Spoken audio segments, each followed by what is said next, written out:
Hey everyone, welcome back to Bottles and Bottles, the uncut, unfiltered, unprepared podcast where we talk a little bit about whiskey and a lot about the journeys of becoming a first-time dad. Joined here with Bill. It is, like 10 o'clock in the morning on a Saturday? Yeah, I mean, it's our usual time. Yeah, good, nice shirt, by the way. Thanks. I mean, another GV. I feel like I come with a GV art shirt every week. Yeah, another GV art shout out. I think Kobe Day this week, 8/24. So I figured I'd wear the Kobe shirt today. There you go. One day after Adam's birthday. Supposed birthday. Yeah, supposed birthday. Adam's out. I don't know. Where is Adam? Just gallivanting. Probably pre-birthday festivities. Pre-birthday frolicking. Yeah, who knows? Something like that. We miss you, Adam. Looking forward to having you on the next episode here. So we're going to dive into our 1792 full proof that I'm bringing to the table today. Yeah, man, I'm kind of excited to dive into this. And 2, I looked up some and have found out some really interesting pregnancy facts. It's just a random list of facts that I wrote down because I thought they were super interesting. Okay. So we're gonna go over some of those things. See, maybe you have some insight on some of them. Maybe you're like, oh no, that's false. Yeah, we'll see if they line up. Okay. Well, let's jump into this 1792 full proof. We don't see this a ton in Cleveland. No, absolutely not. It's about maybe once a year they drop around Thanksgiving. Okay. I didn't know that. Usually the whole, what do they call it? The whole lineup drops usually around Thanksgiving. The full proof, bottle and bond, sweet wheat, they all drop. That whole vertical drops usually around Thanksgiving time. I like their stuff. So they're out of Bardstown, Kentucky, right? Mm-hmm. Yep. At Barton. The Barton Distillery. So this is, again, the 1792 full proof. This is 125 proof, so 62.5% alcohol. You're up there. So, so being foolproof, it went into the barrel at 125, did whatever it did in the barrel, and then they brought it back to 125. Yeah. So the composition here, 74% corn, 18% rye, 8% barley. Good amount of rye in there. Mm-hmm. This one's aged for 7 to 8 years. Obviously in American white oak. Mm-hmm.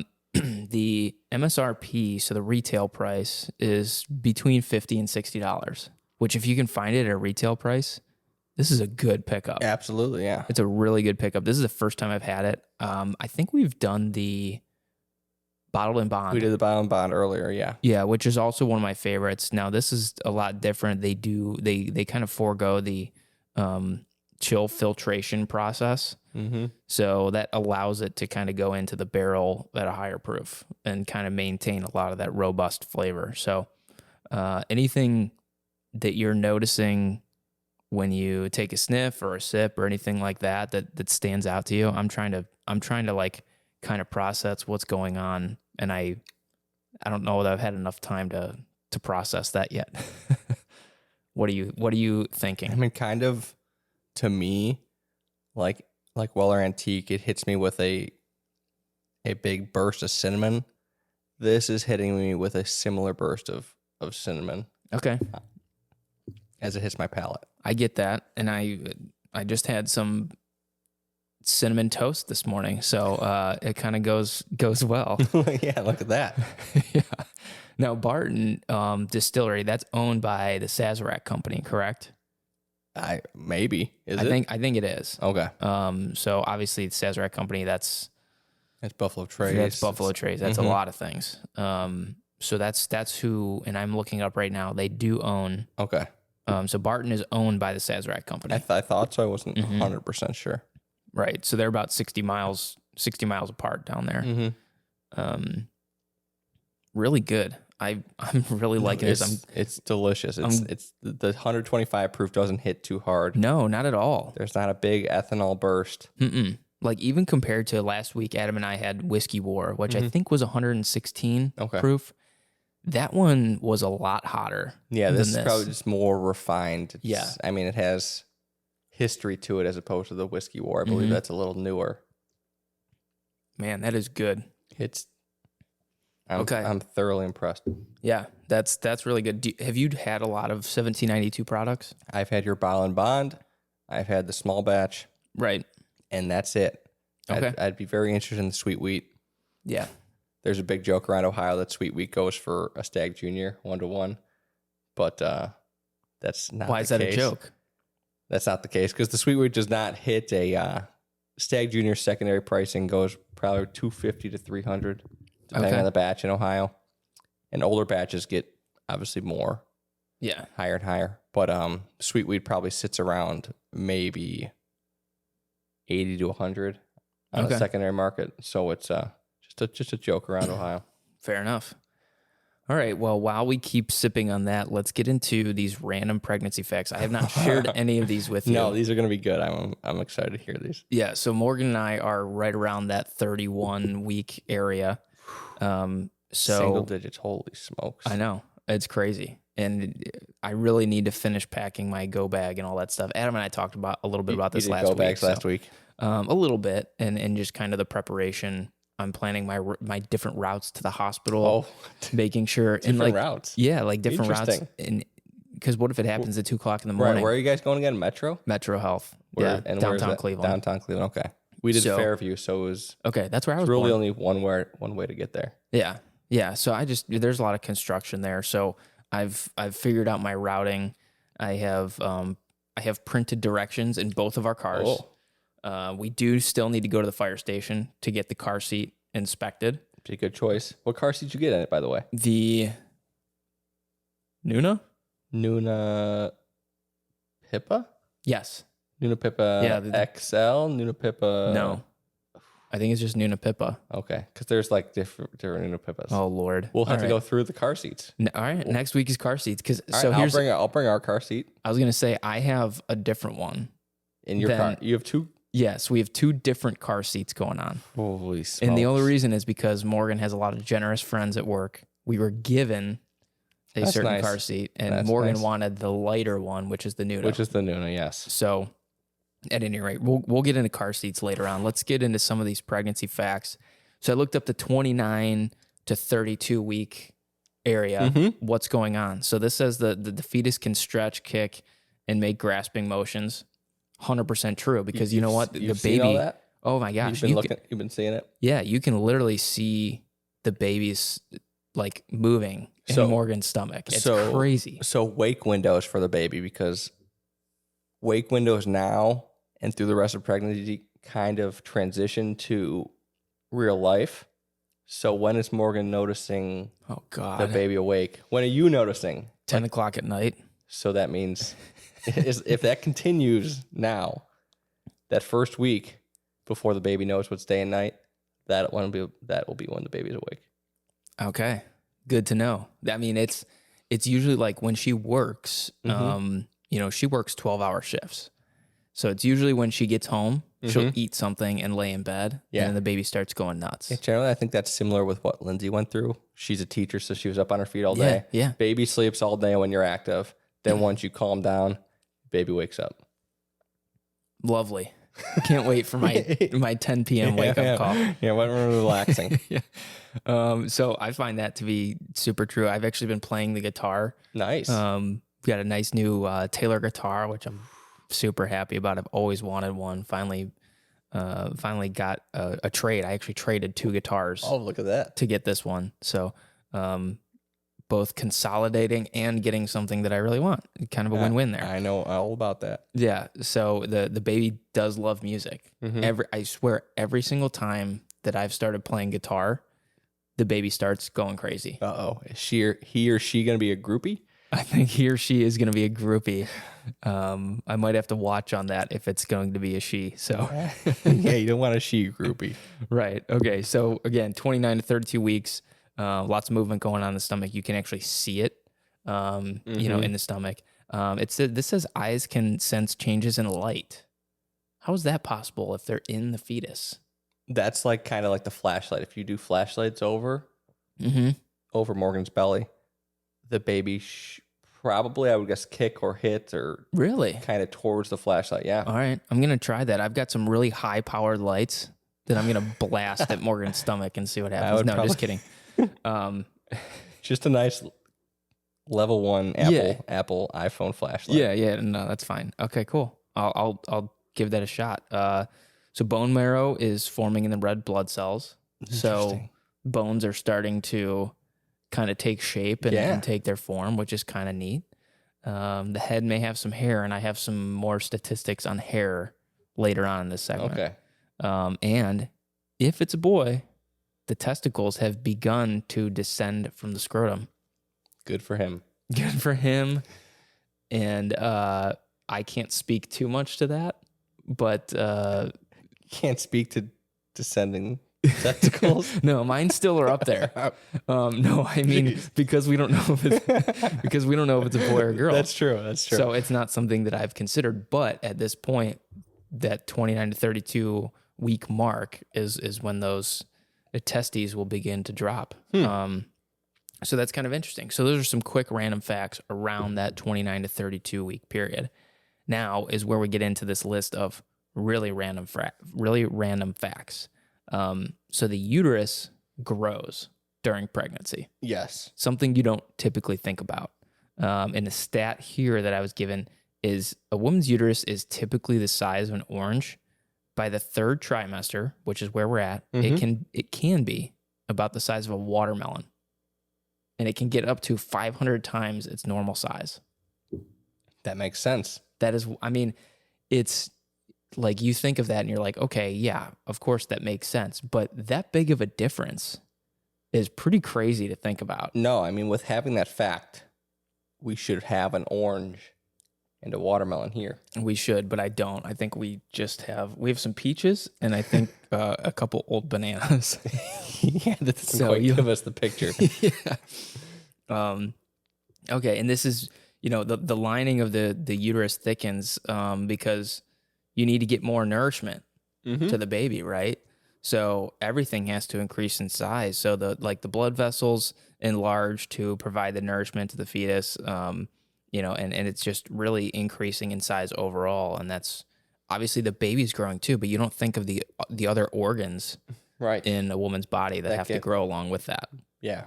Grow, moved, rearranged, repositioned. It's all a lot of changes. For sure. Okay. So that's random fact one that I kind of knew, but I didn't know it was that drastic. Like when you think of an orange to a watermelon, you're like, damn. Right. It makes sense physically seeing it. Right. But. Okay. Fact number 2, a woman's blood volume increases by 40 to 50%. Wow. So the Cleveland Clinic study had a heart rate study done, and they found a heart rate increase average of 10 to 20 beats per minute in pregnancy for the mom. Wow. Which I was actually surprised by. That seemed like a lot to me. Yeah, absolutely. I feel like they'd be worried about your blood pressure. Right. And that's why you have to go to the changes. Right.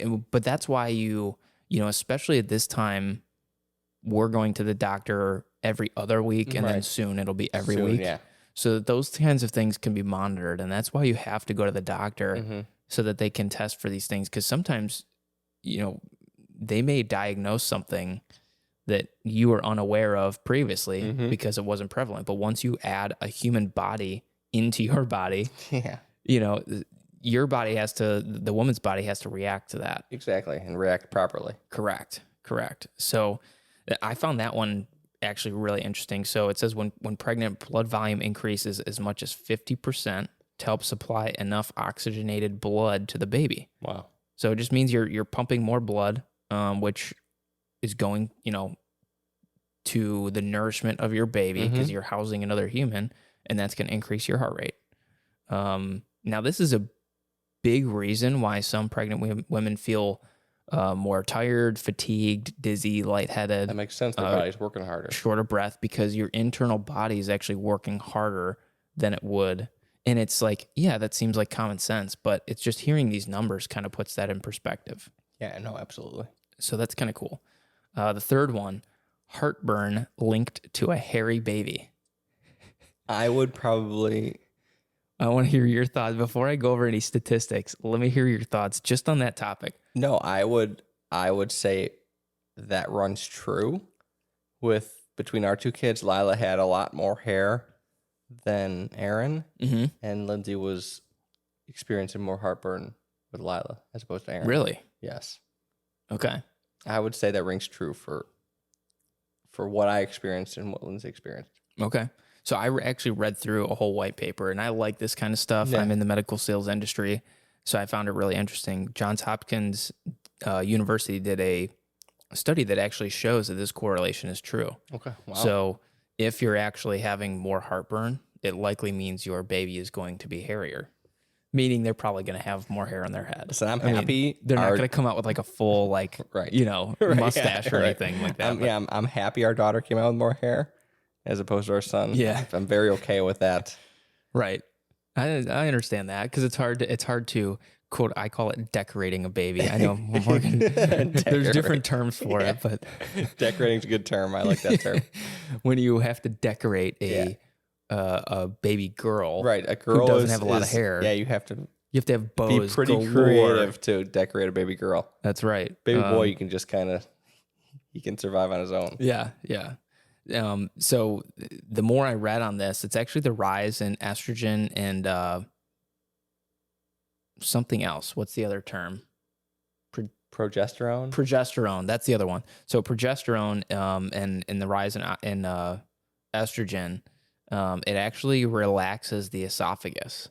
And if you have more estrogen, that's going to increase the amount of hair growth. I mean, that's just with human anatomy. Interesting. Right? So when you think about that, so this rise in estrogen, progesterone is actually creating more hair. Women can grow more hair too during pregnancy. Yes, hair definitely gets thicker. And then post it falls out. It falls out. Which I'll get to. Yes.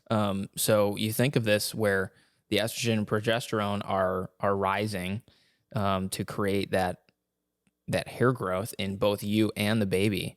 But it's also, when you do that, it actually relaxes the esophagus, which is resulting in that heartburn or acid reflux. Interesting. So that's kind of, I found that really weird. No, extremely, absolutely. So, and you talked about hair loss. So it is normal. I went down the rabbit hole the other night on YouTube. Yeah. It's actually normal for hair to fall out of pregnancy. It's not a permanent thing, but when you're going through the stresses of delivering a baby after you just had this huge influx of estrogen to create, promote more hair growth and all that stuff, when you have the baby, it causes a lot of stresses, and that actually causes the hairs to recycle.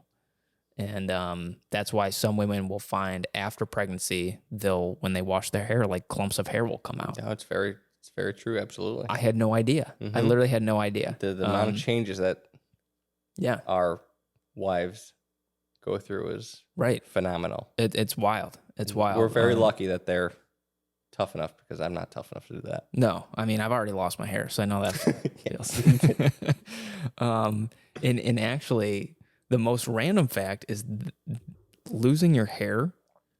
Not losing your hair completely, but thinning out your hair and all that kind of stuff is actually more common than having stretch marks.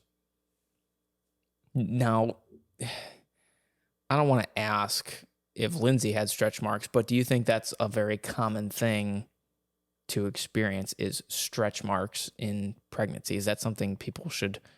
Yeah, I'd believe so. I mean, me and you work out, and I know I've experienced, if you get bigger at a quicker rate and then kind of shrink back down, there's those stretch marks. So it's not, I wouldn't say it's uncommon, because they're going through a way larger change than we ever do. True. But I've experienced them, and I don't see why they wouldn't. Okay. But there's nothing wrong with that at all. Yeah, for sure. So at any rate, I found that kind of weird. The whole hair loss thing. I like you said, I went down a rabbit hole the other night. It's of truly hair loss and hair growth and this and that, acid reflux. So very common. So if you're experiencing that, don't worry about it. Now, how's Morgan doing with heartburn? I don't know that she's ever had heartburn. So are you worried that there will be a hairless baby? Now that I've read this statistic, I think so. I think I'm like, man, she really hasn't. Now, because you used to have a lot of hair. I used to have a lot of hair. I still have a decent amount of hair. I just shave my head. Shave it, right? by choice. But I think both my brother and I had really thick hair coming out. What was the term Adam used? Fetushood. After fetushood. Fetushood, okay. When we came out of fetushood, which is what Adam calls it, we both had a lot of hair. Okay. So I've never really considered it. I, again, have continued to have a lot of hair. My wife has really thick, lustrous, gorgeous hair. We actually, quick side note, we had our maternity photos this week. Came out awesome. Awesome. Came out really, really cool. Can't wait to see some of those. Yeah, we'll post some pictures on the Instagram if my wife is okay with it. That is. But at any rate, I haven't really thought about it, to be honest. Yeah. This study kind of got my mind working, but still certain it's a girl. I'm still Have certain you it's a girl. lessened your? No. Oh, your No. stance. No. 99.99% sure that it's going to be a girl. Wow. So we'll see. I know so Adam and Bill came up with a punishment. If it's a boy, I have to take a full Glencairn glass, wrap my mouth around the entire rim of the glass, and take 1.5 ounces as quickly as possible. Yeah, in front of your son, so he sees. Yeah, as a punishment. Okay. Anyways, next fact: voice change. Did you know that there's a potential voice change? No. Okay. So again, when you're talking about these hormones, the rise of estrogen and progesterone can not only do things with the hair and all that kind of stuff, but it can actually cause swelling of your vocal folds, meaning that some of the higher notes are actually lost and some of the lower notes are enhanced. So I guess if you have a pregnant wife and she comes home and she's like, "Hey, I want a beer," like, something like that. I guess that's normal. I had no idea. Hopefully she's not asking for a beer when she gets home. Well, they ask for it, not that they can have it. But that's true, yeah. But I found that kind of weird that there is actually some studies out there that show that the voice can change in the mom. Interesting. Pretty cool. Baby hearing voices. Now, I know you're a big proponent of this. You've done a lot of reading, yes, and talking to the baby and all that kind of stuff. I've gotten a little bit better at it. Good. I found it weird at first. It's different, right? But reading, I think, makes it easier because obviously you're talking to Morgan whenever Morgan's home. Because obviously you want her to hear your voice over to like Snooki's voice on TV or something like that. Yeah. If you guys are watching Jersey Shore right here. My wife is going to know Chris Hansen, or my baby's going to know Chris Hansen's voice better than mine because Morgan watches so much 2020. But no, the reading makes it, I think, easier because then you're reading words on a page and then you feel like a family as opposed to just talking to a stomach. Right. And so this starts around that 18-week period is when the baby can actually start hearing voices and hearing things like that. And then by 20 to 26 weeks, it's actually more responsive. So it actually can start to recognize familiar voices.